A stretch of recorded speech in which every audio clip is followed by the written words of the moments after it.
Hola, bienvenidos. En este video explicaré cómo calcular el capital de trabajo para un nuevo proyecto de inversión. Me refiero a este elemento del flujo de caja. Al iniciar un proyecto, se tiene la inversión inicial de activos fijos, inversión de activos intangibles e inversión de capital de trabajo. Esta es una inversión líquida en caja para cubrir costos y gastos que permitan operar hasta obtener el efectivo de las ventas, siendo este capital de trabajo de tipo permanente y se mantendrá en caja hasta el final del proyecto. Se calcula por los métodos de periodo de fase, utilizando esta fórmula, y por el método de déficit acumulado máximo, siguiendo estos pasos. Cuando se inicia un negocio, si es una empresa comercial, va a requerir efectivo para comprar mercancía que se va a vender. O si es una empresa industrial, se requiere materia prima para transformarlas en productos. Estos luego se venden y si se venden a crédito, tiempo después se cobra. Podrían pasar días, semanas o meses hasta recibir el efectivo de los clientes. Por este motivo, se requiere capital de trabajo para cubrir las operaciones. Vayamos al ejercicio. Supongamos una empresa industrial que compra materias primas de contado.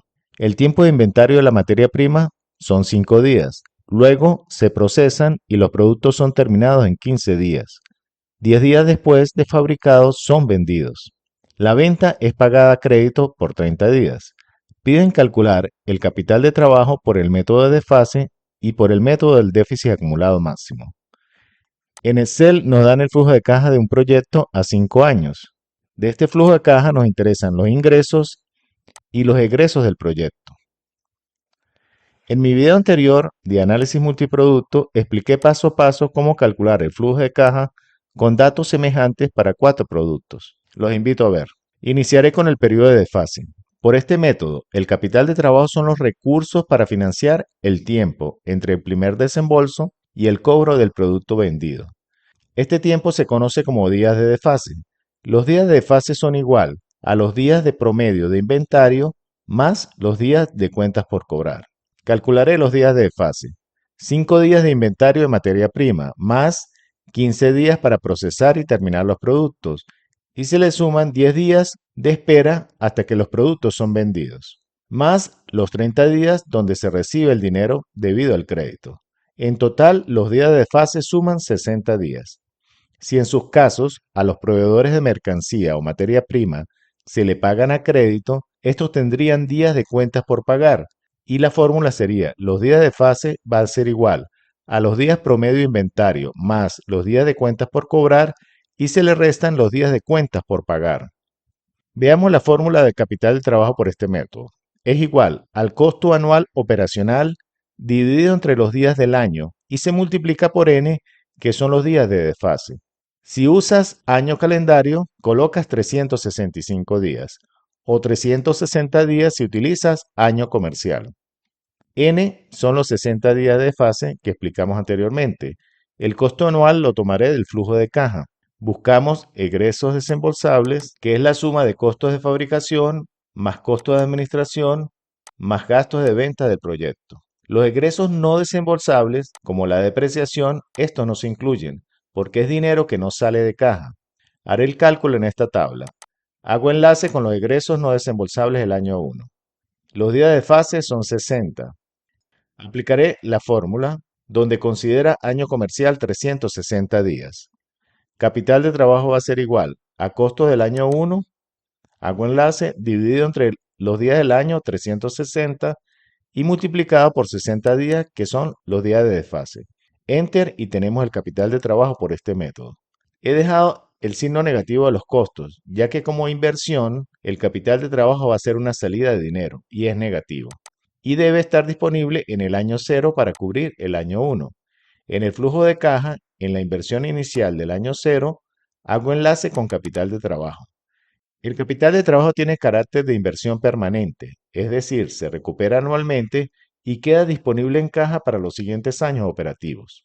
En este flujo de caja vemos que los flujos anuales de los siguientes años son positivos, ingresos mayores a los egresos, por lo que no se requiere capital de trabajo adicional. Al finalizar el proyecto, se va a recuperar en el año 5. La recuperación va a depender de cómo se calculó el valor de desecho, este ítem. Cuando el valor de desecho del proyecto ha sido calculado por el método contable o por el método comercial, el capital de trabajo se recupera. Lo contrario, si el valor de desecho es calculado por el método económico, el capital de trabajo no se recupera, ya que se supone que el proyecto va a continuar después del horizonte de evaluación y se va a estar necesitando de ese capital de trabajo. Como el valor de desecho fue calculado por el método contable, el capital de trabajo se va a recuperar en el año 5 y va a ser igual al valor absoluto del capital de trabajo inicial. Y en caso de tener capitales de trabajo adicionales, se le van a sumar. Una ventaja de este método es que permite realizar el cálculo rápido y la desventaja es que la fórmula utiliza un costo promedio del año. Esto lo limita a negocios donde las estacionalidades no son tan notorias. Los costos y los gastos tienen poca fluctuación. El segundo método es el método de déficit acumulado máximo. El capital de trabajo va a ser igual al máximo déficit que se deba cubrir en el año. La palabra déficit en este caso se refiere cuando los gastos superan a los ingresos. Este método va a requerir la información del ciclo operativo y la información de los ingresos y egresos del proyecto en periodos más cortos. Por lo general, se utiliza mensualmente. Y estos son los pasos. El primer paso es elaborar el flujo de caja mensual para el primer año. Vamos a Excel. Este es el flujo de caja que vimos anteriormente, donde los ingresos y egresos son anuales. Como se requiere en periodos más cortos, en esta otra hoja se muestran los ingresos y egresos mensuales del año 1. Esta tabla fue realizada a partir de las cantidades que el evaluador estima para el proyecto. En este caso va a ser para 4 productos. Y los ingresos van a ser igual a la sumatoria de los precios multiplicada por la cantidad. Los costos variables van a ser igual a la sumatoria del costo variable unitario multiplicado por la cantidad. Y se le suma el promedio mensual de los costos y gastos de fabricación y gastos fijos de administración y ventas. Es decir, los valores que nos dan anualmente los dividimos entre 12 y lo distribuimos en todo el año. El segundo paso es diferenciar lo que se factura por venta y lo que ingresa en caja. Del enunciado se tiene que la venta ocurre el día 30 y se cobra el día 60. En el día 30 se vende y en el día 60 se cobra. Enero y febrero no tendrá ingreso por caja. Lo facturado en enero estará disponible al inicio del tercer mes, en marzo. Este proyecto considera meses comerciales, 30 días cada mes. La venta de febrero se factura a final de mes y se tendrá el efectivo disponible al inicio de abril, y así sucesivamente. En esta línea he colocado los egresos mensuales. Enero y febrero no tiene ingreso de caja, que son los 60 días de fase, pero sí tiene egresos debido a los costos y gastos del proyecto. El tercer paso es calcular el saldo. Saldo va a ser igual al ingreso por caja menos el egreso. Estos se van a sumar ya que el egreso está negativo. Copio la fórmula hasta diciembre. Se observa que los 3 primeros meses tienen saldo negativo. El cuarto paso es calcular el saldo acumulado. El saldo acumulado del primer mes es su saldo. En febrero va a ser la suma del saldo de febrero más el saldo acumulado del mes anterior, que es enero. En marzo sumo el saldo de marzo más el saldo acumulado de febrero. Y así sucesivamente. Los saldos acumulados positivos se llaman superávit y los negativos se llaman déficits.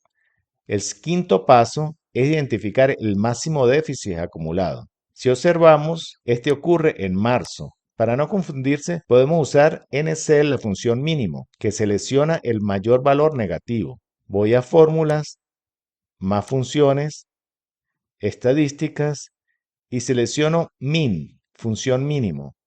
En argumentos se seleccionan los saldos acumulados del año 1. Enter y obtengo el valor mínimo. Para el inversor, toda inversión es negativa, por lo tanto este valor de capital de trabajo lo dejamos negativo. Y en esta tabla haré el paso 6, que es calcular los saldos acumulados incluyendo el capital de trabajo. Acá el capital de trabajo es positivo porque es dinero disponible en caja y va a estar disponible en el año 0 y sirve para financiar las operaciones y va a cubrir los déficits de caja de estos 3 primeros meses, hasta obtener los saldos positivos. A partir de ahí el negocio se puede mantener por sí mismo y garantizar la continuidad de sus operaciones. Este capital de trabajo se recupera en noviembre.